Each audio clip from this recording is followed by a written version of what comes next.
اعوذ باللہ من الشیطان الرجیم، بسم اللہ الرحمن الرحیم۔ السلام علیکم ورحمۃ اللہ وبرکاتہ۔ جزا و سزا۔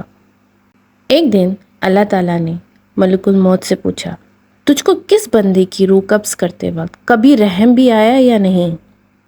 ملک الموت نے عرض کیا، اللہ رب العزت، مجھ کو 2 انسانوں کی جان نکالنے میں بہت دکھ ہوا تھا۔ اگر تیرا حکم نہ ہوتا تو میں ہرگز ان کی جان نہ نکالتا۔ ارشاد ہوا، بتاؤ وہ لوگ کون تھے؟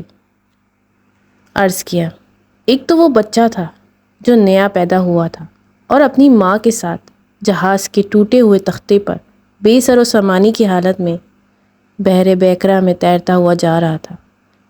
اس وقت اس بچے کا واحد سہارا اس کی ماں تھی۔ تب مجھے حکم ہوا کہ اس کی ماں کی روح قبض کر لے۔ اس وقت مجھے اس بچے پر بے حد رحم آیا تھا، کیونکہ اس بچے کا اس کی ماں کے سوا کوئی دوسرا نہ تھا اور بھوکا پیاسا بچہ اپنی ماں کے دودھ کے لیے ترس رہا تھا۔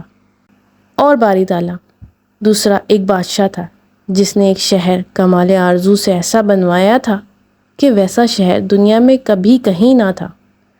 جب وہ شہر تیار ہو گیا اور بادشاہ اپنے شہر کو دیکھنے پہنچا تو جس وقت ایک قدم اس کا شہر کے دروازے میں تھا تو مجھے حکم ہوا اس کی جان قبض کر لے۔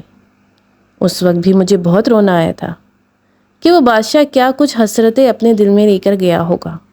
اللہ تعالیٰ نے فرمایا، اسرائیل، تمہیں ایک ہی شخص پر 2 بار رحم آیا ہے، کیونکہ یہ بادشاہ وہی بچہ شداد تھا جس کو ہم نے بغیر ماں باپ کے، بنا کسی سہارے کے، سمندر کی تیز و تند لہروں اور طوفانوں میں محفوظ رکھا اور اس کو حشمت و ثروت کی بلندیوں پر پہنچایا، مگر جب وہ اس مرتبے کو پہنچا تو ہماری تابعداری سے منہ موڑ لیا اور تکبر کرنے لگا اور آخر کار اپنی سزا کو پہنچا۔ یہ تھی جزا و سزا کی ایک سچی کہانی۔ اس لیے ہمیں تکبر سے منع کیا گیا ہے، غرور سے منع کیا گیا ہے، کیونکہ اللہ تعالیٰ کو سخت ناپسند ہے۔ انسان اپنے آپ کو اعلیٰ و برتر سمجھنے لگتا ہے۔